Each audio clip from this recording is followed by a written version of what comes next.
Hey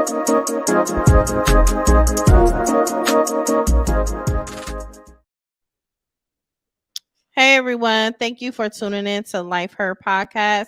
We have Meka Mathis with us here today. She is the owner of Skin Beauty Bar in Washington, D.C.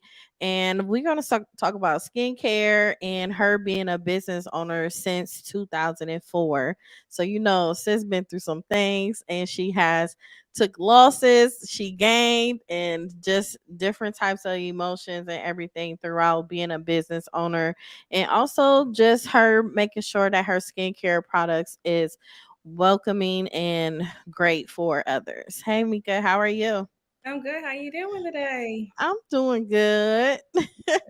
So I'm gonna get right to it. So yes, you have been in business since 2004. What encouraged you to start a skincare beauty bar? So when I started business, there wasn't any brown like progressive beauty bars. It always had like the image of like a very like a negative image, nothing upscale.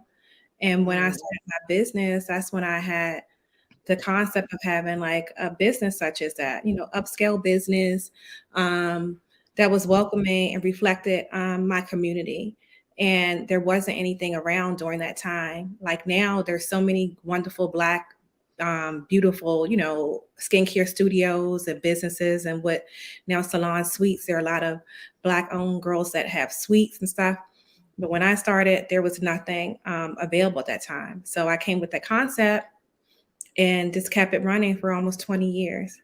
Wow. That Mhm. is such a long time. That is like very inspiring because, a lot of people put a stigma on Black owned businesses thinking we can't run it correctly. We don't stay in business for a long time. Mhm. And I applaud you for still being in business after so many years. It is amazing. Thank you. So could you tell me what was the process of you actually starting up everything? When I started, I just started with my savings. I found a location, was able to rent a commercial place, um, had someone that, had faith, you know, in me because I didn't have like a big credit history 20 something years ago, so I was able to pay my rent on time. I never had a business plan though. I just winged it. I knew what I wanted to do and pieced it, as far as my furniture, salon equipment. It was trial and error back then. Back then, the internet wasn't as big as it was. I used to use a paper book. You would call the phone. I didn't even have like a digital phone. You call a regular phone line. If someone else called in, you clicked in, like two way. Mhm. And we had a paper book. And back then, we did most of our marketing like flyers on cars or word of mouth. It wasn't like this big social media in which you're able to grab clients. It was really like, beating your feet, trying to find clients and finding people that believed you and just offered the best service. So they could tell their other friends. Because when I opened my business, I came from a very luxury white salon in Old Town, Virginia. And when I told my clients I was going to Southeast, and they were like, "What? Oh no, no, no, no, no, no!" I really had 3 clients when I opened my business. Wow. Um, they follow me, and those 3 clients actually, because I moved on Capitol Hill, they bought homes on Capitol Hill. That's the amazing thing. They're like, "Oh, I love it over here. I love it over here." So it's a testimony of like business growth and finding the right location. I have a monopoly on my area. It's nothing like mine, within a 3 to 4 mile radius. So I'm grateful of that. A Black owned business that offers so many services outside of hair care. There are hair care places with me, but there's no skincare studios such as mine. They have franchises, but nothing local owned, minority owned business. Wow. How you feel about that? Fantastic. I Okay. know that. Fantastic. Hmm. Wow. So did you start off by like testing your own products, making it yourself? How did you go about, or you know, Finding the correct product. So, I went yeah. for aesthetics. So they had the recommended brands that we still carry here at my business. But then I Mhm. ventured out to my own private label. Um, went to several trade shows to find manufacturers. to help me with my private label, and started a couple products that I'm able to sell in my business that I stand behind. You know, I really have to stand behind something before you put your name on it. And it went from there. It was the most, how can I say, the hardest thing was back then to find a manufacturer that wouldn't do like these large quantities, because most of these manufacturers, they want you to buy 5,000, Yeah. and that's a lot of money, So I was able to find a manufacturer, and I've been with that manufacturer since then, and I'm super grateful.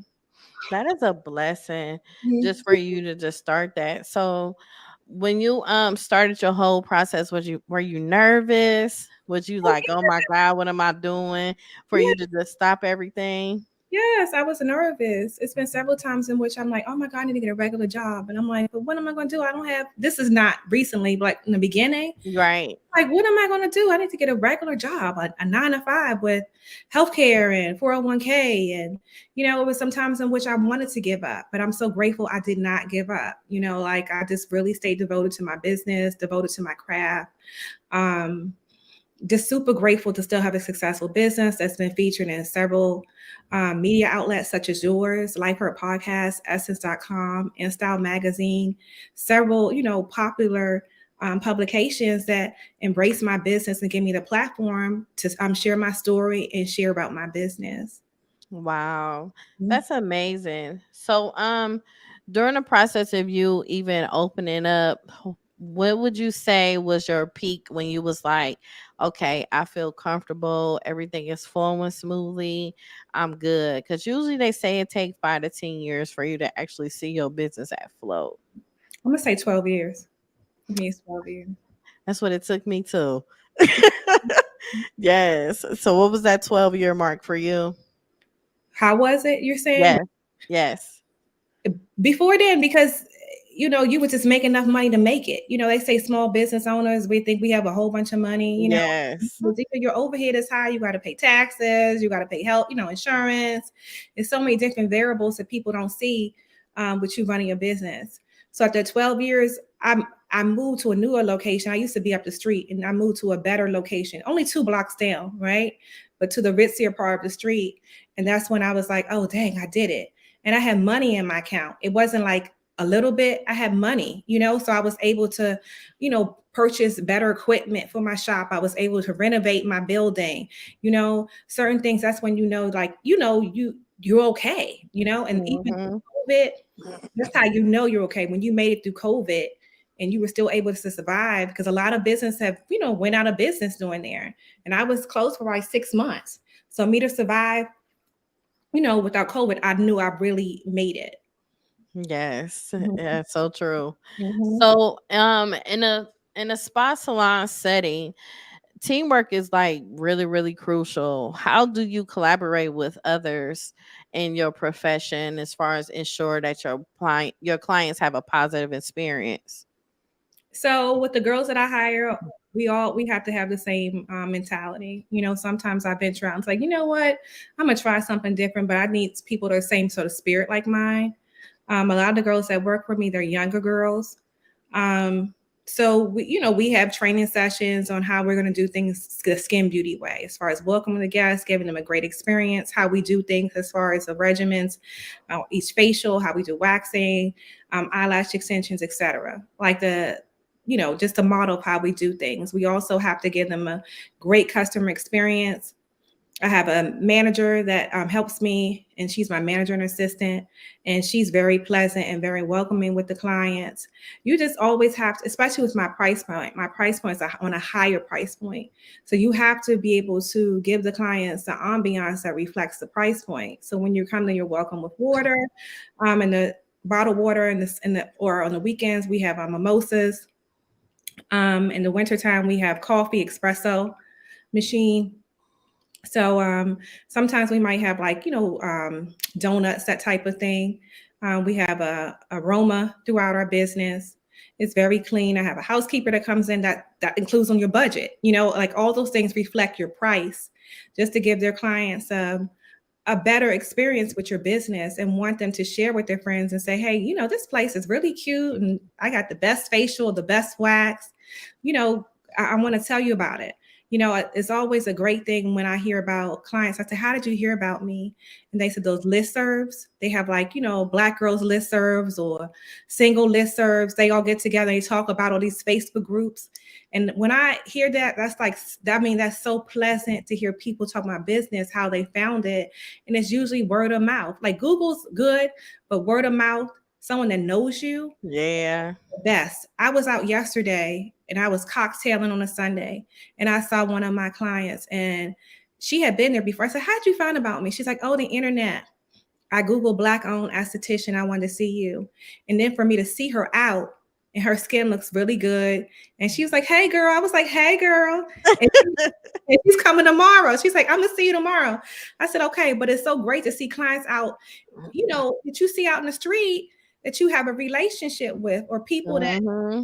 say, oh, I follow you on Instagram, girl. I'm like, where am I personal? Because I'm a little crazy on my personal. She's like, yeah, girl. I was like, but it's so great that they embrace you and still love your business, Yeah. Just you it's a lot of times it's helpful when people recognize and see your authentic self. It Yeah. actually probably end up bringing you more business Mhm. of them seeing who you really are, instead of the all the way professional side. Yes. Yes. Yes. You're right about that. Because I was Yeah. private and I would like block people or have my page, closed. But ever since my page is open and they see me like living my whole life, like the true person I'm a professional at work, but I have a good old time, on the weekends and happy hour and stuff. But it brings me more clients because they see the true authentic self, my authentic self. Yes. Mhm. It's helpful, girl. Mhm. So communication is essential in dealing with clients and everything. How do you ensure that you understand their needs and preference, and how do you communicate as far as treatment options effectively for them? So when they come in like for a facial, it's a consultation is included. So once they come in, I take them to the room. The room is dimly lit. I have them change into a gown. They get under the covers. In the wintertime, the bed is heated, so it's really warm and snuggly. Um, so once I come in after they change, and I look at their skin. I cleanse their skin first, and then I look under the magnifying lamp, and we go over like their skin concerns. So some people might be hyperpigmentation, anti-aging, wrinkles, fine lines, blackheads. Everyone has a different issue with their skin. So we're Right. going to try to address at least two issues today with this treatment. So I'll go over that. And the facials, if the facial they booked is the correct facial, I'll do that facial. If it's something else that they need, I said, well, that facial that you book isn't going to be effective on your skin. I recommend this kind of facial, and we do that facial. So our facials run anywhere between 50 to 75 minutes, and we'll perform the service, the deep service with your facial. And then afterwards, I recommend post care as far as like products for them. And sometimes I may not recommend products because they might have a great skincare routine. I'm not a product pusher. And I recommend them to come back. It might be quarterly, it might be 4 weeks. It just depends on their skin type, the skincare concerns, and what their skincare goals, what they're going to do with their skin. Oh, wow. Mhm. So, describe a successful skincare transformation you facilitated for a client. What was the process, and how did it impact the client's confidence and satisfaction? Oh my gosh, I had one of these recently. I had a gentleman. He was a Middle Eastern gentleman, not Middle Eastern. He was African descent, like Ethiopian, Eritrean or something. Gorgeous Mhm. skin. He booked an appointment for a peel. I gave him the peel. He was so concerned. He was so gorgeous. I thought he was a model. I said, "What are you doing here?" He kept talking about this one little space on his cheek. And I'm like, what? I said, "Were you a model?" He said, "No, no, no, no." He said, "Why?" I said, "Because you were so concerned about," he was super vain, right? Uh-huh. But he wanted this hyperpigmentation on his cheek gone, right? So we did this peel, and I told him we're going to do a series of 3 peels. We're going to do them 4 weeks apart. And he came 3 times. After the third time, I said, "You're done. You don't need anything." He's like, "Oh, no, no, no, no. Oh, I have one over here now." I'm like, "Listen, Slim, come on now." So he came back one more time. And after that, he said, I want to come back again. At this point, I said, is he flirting with me or am I just taking his money? I said, your skin is fine. No more. I just want to shake him. Like, no, no, no. Right. His skin, it looked great. Like he was devoted. He was devoted with the skincare products. He did what I told him to do. And that's the issue when clients come in, they're like, oh, I want to have skin like yours. I have this issue. And I say, well, this is what you need to do. And they say, okay. And then they'll buy the product and they'll come back 6 weeks. I'm like, could you use it? Oh no, girl, I was busy. But I have this and I have this and I this. I said, well, listen, you're not doing what I'm supposed to what I told you to do. Why are you want Right. to have great skin? You have to devote the time. Just how you get up and wash your body, you have to wash your face. So you have Yeah. to devote that time to your skin and not use trash products too. Or stuff you see on the influencers page, there are people paying them the sell I know, right? to. So, describe a time when you encountered a difficult customer. How did you handle the situation and what was the outcome? Hmm. Difficult customer. Who do I have that comes up to mind? Oh, I have one client. She came in. I remember her. She came in. She booked an appointment, and she booked an appointment for underarm wax.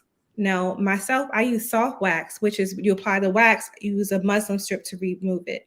The younger girls use hard wax, in which they apply the wax, which has a polymer, and just pull it off with the hand, right?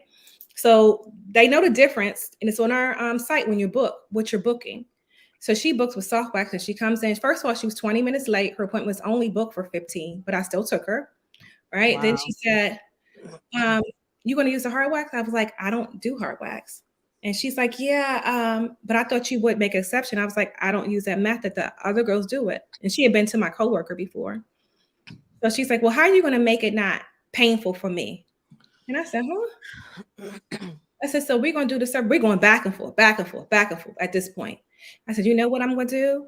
I'm going to give you a deposit back because upon booking, you pay 50% when you book online and you agree to the policies and the checkbox, like when you're booking a hotel or transportation or any kind of thing, terms and conditions. Right. And I said, I'm just going to give you a deposit back and you could rebook with her another day. No, I want you to do it. I said, I'm not. At this point, I have 2 clients waiting. Like we're going back and back and forth. And she was going off so bad. I just walked up my room. I said, I'm going to meet you out front. And she's going off, and you're just nasty, nasty. I said, have a good day. Have a good day. And I clicked the button. I said, your deposit has been refunded. You have a good day. And that was it. I don't really do too much like with clients. I don't go back and forth. I used to believe the customer is always right. I used to believe that. Sometimes clients just go overboard and are unrealistic with their time and expectations.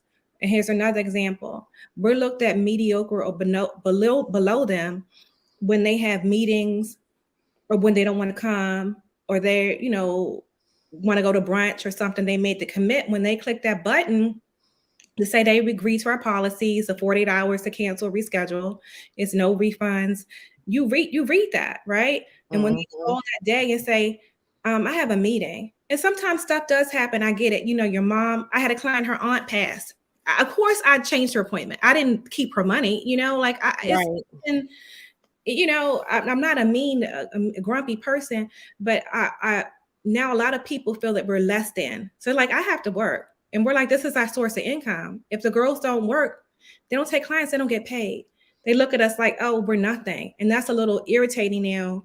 With people, Yeah. when they book these appointments, and like, oh, well, I didn't write the time down, and we're like, well, it gets texted to you and emailed to you. Well, I'm not coming, but I need my money back.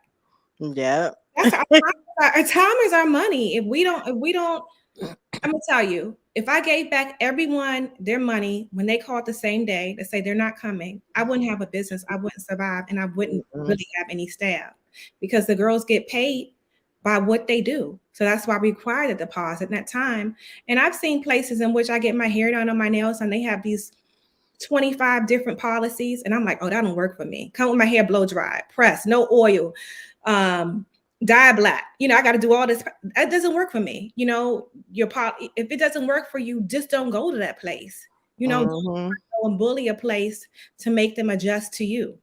That's so true. Because Mhm. sometimes it won't even be an issue, but they bully you out of your money just because they really needed that money, Mhm. or they just wanted to do it just to get their money back. Yes. Yeah. Yeah. And it don't even be a problem at all. Yeah, I had this is recently to another girl. She booked an appointment and she said on her note she put, "I want to address my her sister had burned her face doing a facial. I mean, burned her face with a hot comb or something, Ooh, and she uh-huh. said she wanted us to work on it." And I told my assistant, I said, "Call her, tell her she has to wait until the scar heals. I'm not going to work on her face, you know." And then she put her on the phone and she said, "Well, you can't work around it." I'm like, no, I'm not working around your injured skin. You have to let your skin resurface and heal. And she got so freaking mad. I mean, she went off and she said, "Well, I want to reschedule." Sure, we could see you 4 to 6 weeks. Okay, that's fine. Then she called back and it's like, "Why don't we schedule for, I think, November or something like that?" I'm like, "Our calendar isn't open for November yet, but we'll issue you a gift certificate. So whenever you're ready to book, you'll be able to book." She went on and said, "Well, I found somebody who's going to work on my face with the burnt, the open skin." And I said, "Okay, that's nice. Perfect. That's great." But wanted her money back, but ain't want that gift card. No. Mm-mm. Goodness. So what types of skincare treatments are you specialize in, and how do you stay up to date with the latest trends?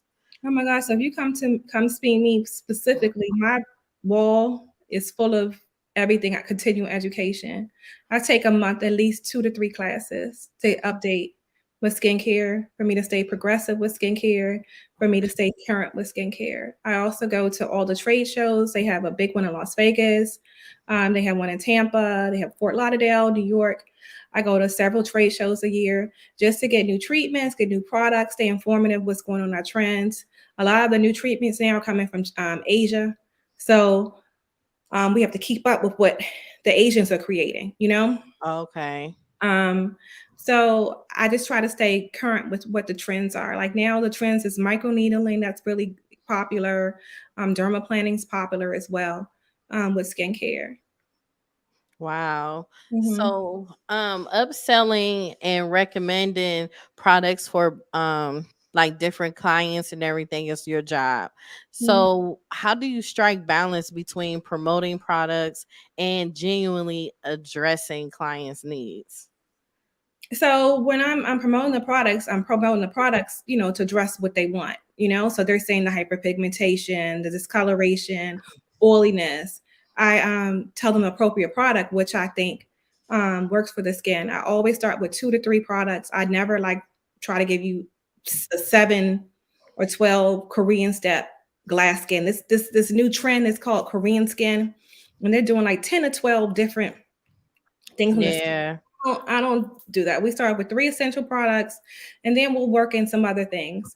So you tell me your concern, and I'll tell you if I think that's correct. Because some clients come in and they're misdiagnosing their skin. They're like, "Oh, my skin is super oily. Is this so oily?" I'm like, "Do you use moisturizer?" No. I'm like, "Oh, your skin is being overproductive because it's so dry. It's just creating oil because you're not using even a light, moisturizer to add some sort of moisture to the skin." So that's how I address those. Wow. Mhm. So why did you choose this career path, and what made motivates you to excel as a master esthetician? So I choose this career. I went to college. I went to college in DC. I had a scholarship. I was super smart in school, and I dropped out after my first year. And I thought I was gonna come home and hang out with my mom, right? Because my mom owned a beauty salon, and she's like, "Oh, you're not coming. You're not staying here." I was like, "Oh."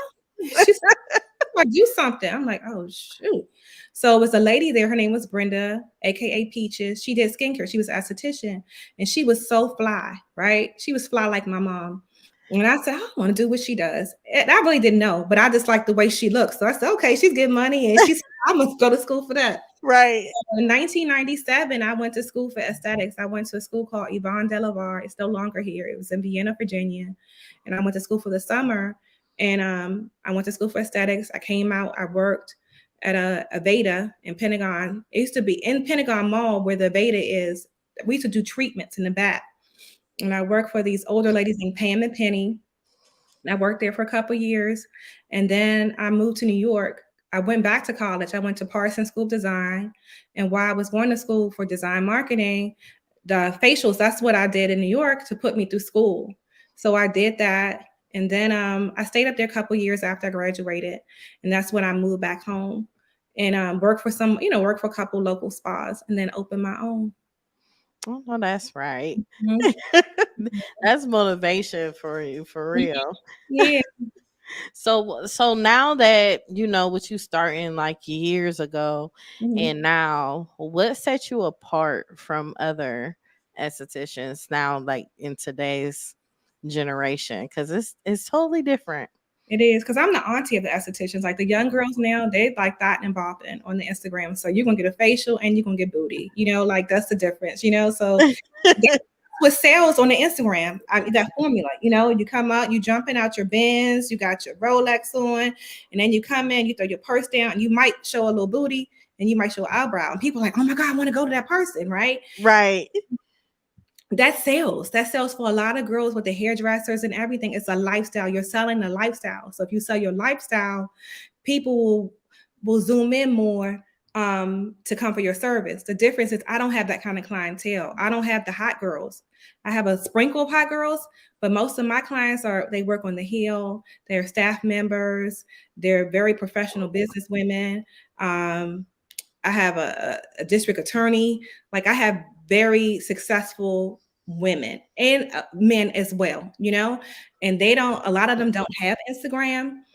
And they're in a different kind of lifestyle. So that's why I have successful clients that don't fall into that demographic. It's nothing wrong with it, but that's just not my demographic. I have professional women, that want to come for relaxation, and they might want to hear a little jazz or a little soulful music, but they're not going to come in and hear Money Bag Yo at my show. I know that's right. A lot of times it's good. Sometimes with the dynamics changing and you see everything else changing, you start to change. I Mhm. think it is amazing that you're still being your authentic self and you're still looking at your regular customers as who they are instead Mhm. of trying to, catch up with the trends and do things like that. A lot of times them loyal customers, they matter and they don't be looking for change. They matter. Those are the ones that have kept me in business for 20 years. My clients will text me pictures of their kids.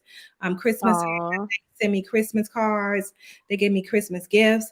I get invited to, birthday parties and stuff like that for my clients. Like those are my true clients, like they could text me and say, hey girl, like those are my core clients. And that's what I appreciate. Those are the clients that kept me in business. Like I appreciate all of them. Like it almost brings a little tear. I'm not emotional, but those are the clients that's been with me for years. I've seen them get married, divorced, have children, kids go off to Wow. college. Like those are my faithful clients, to see us. And when I see them, I'm like, girl, we getting old.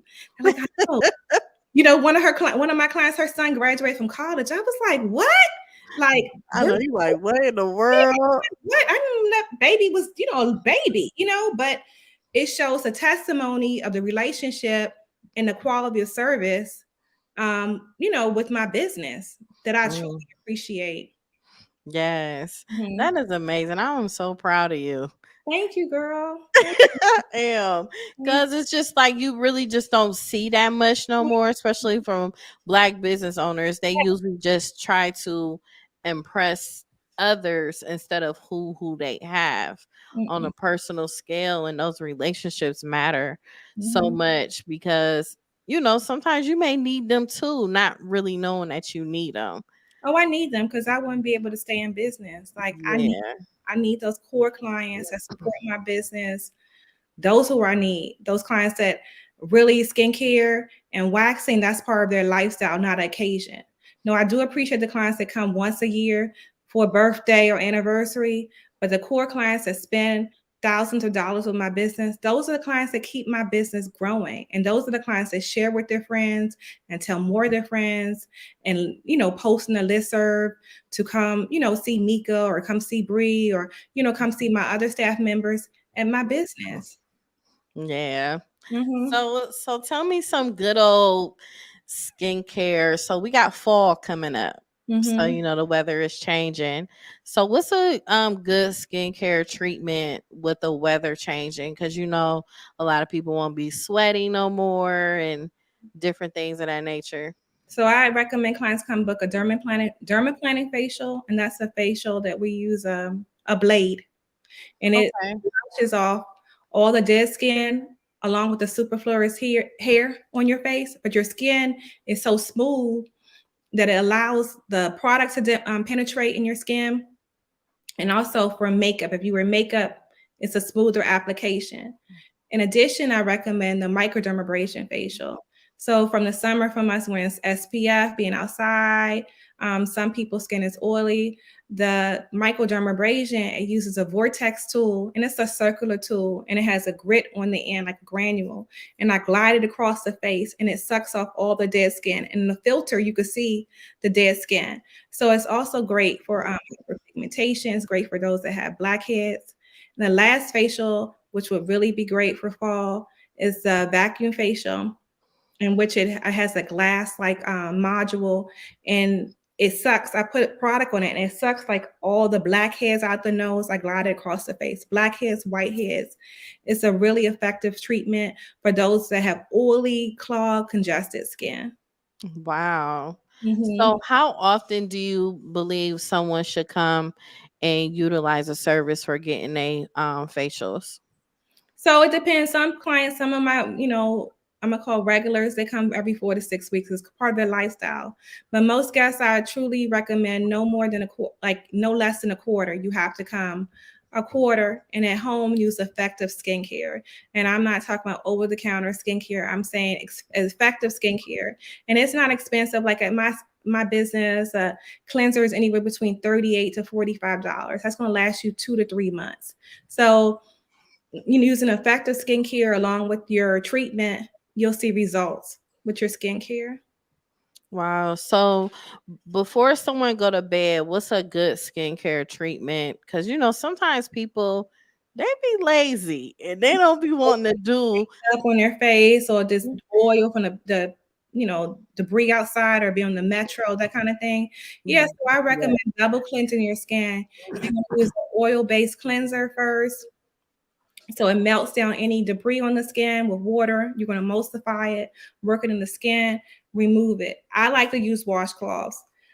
Remove it. Then after that, you're going to use appropriate cleanser. If your skin's on the combination side, it's going to be a gel-based cleanser.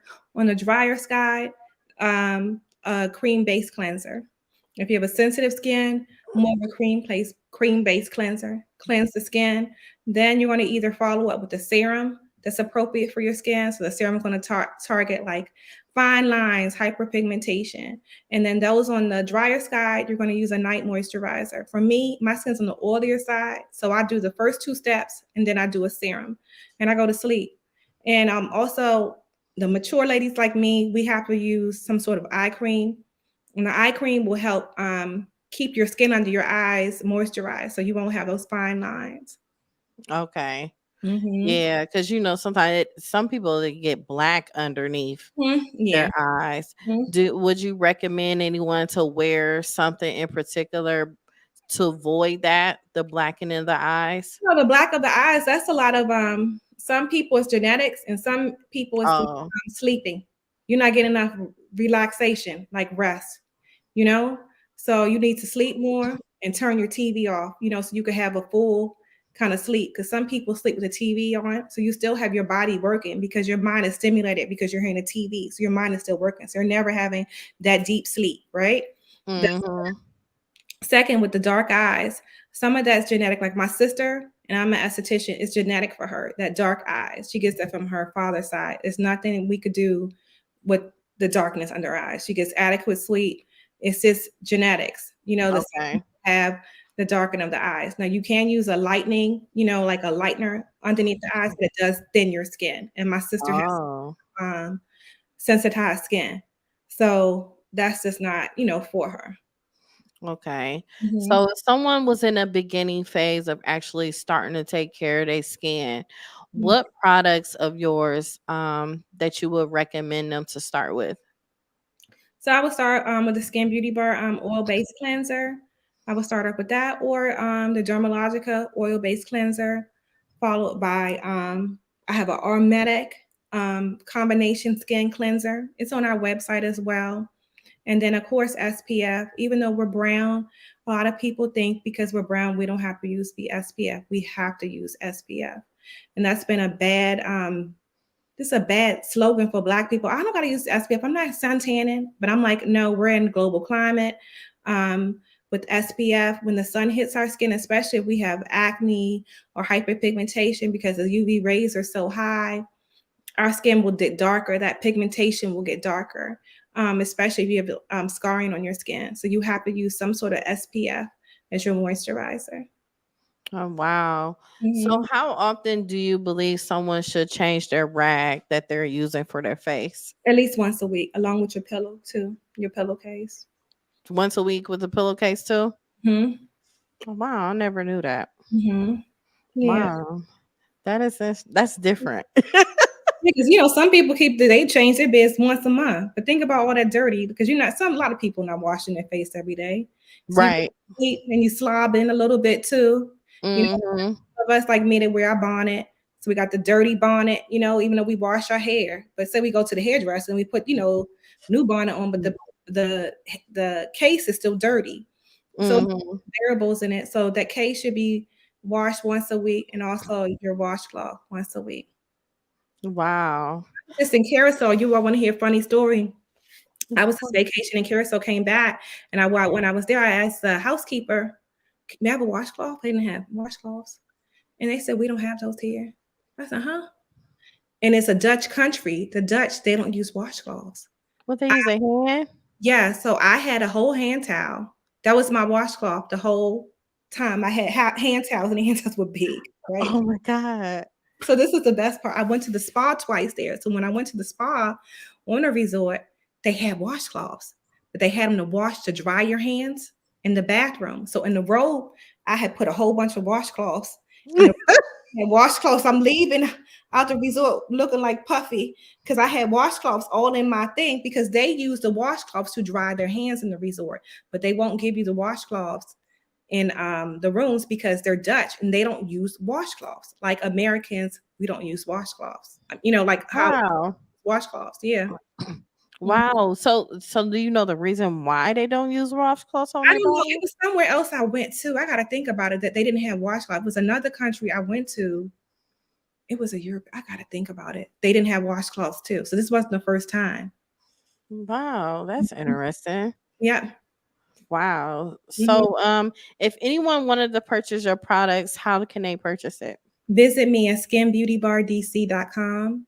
And you could click the link. You can see all my products there. It'll be shipped to you there. And also, you can visit my Instagram, which is the same Skin Beauty Bar DC on Instagram, and you can purchase through Instagram as well. Ooh, nice. Are you on TikTok? I am on TikTok, and the Skin Beauty Bar DC too. Okay.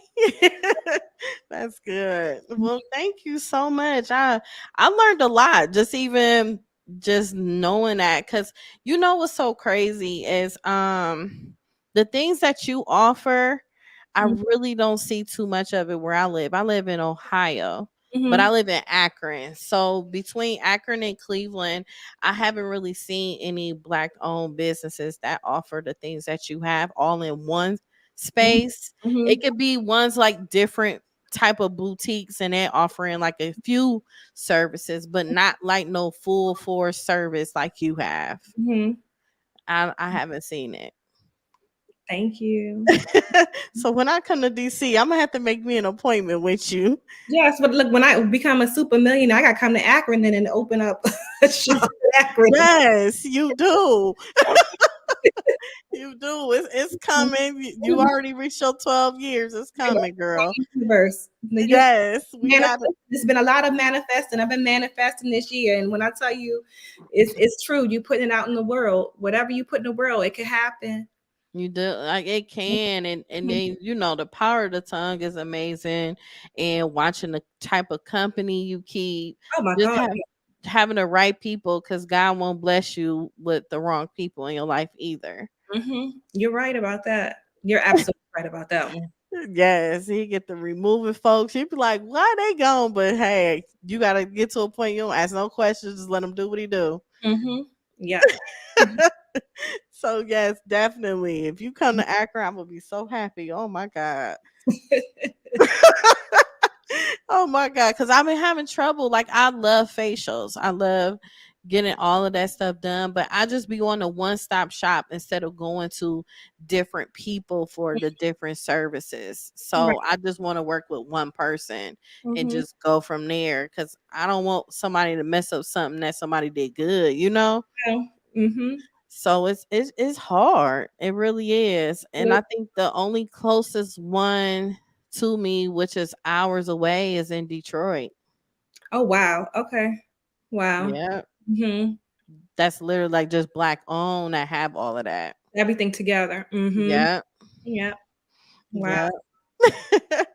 Well, thank you so much. I appreciate you for being on my show and giving us a good old 101 about skincare and everything. Thank you. Thank you, friend. Thank you.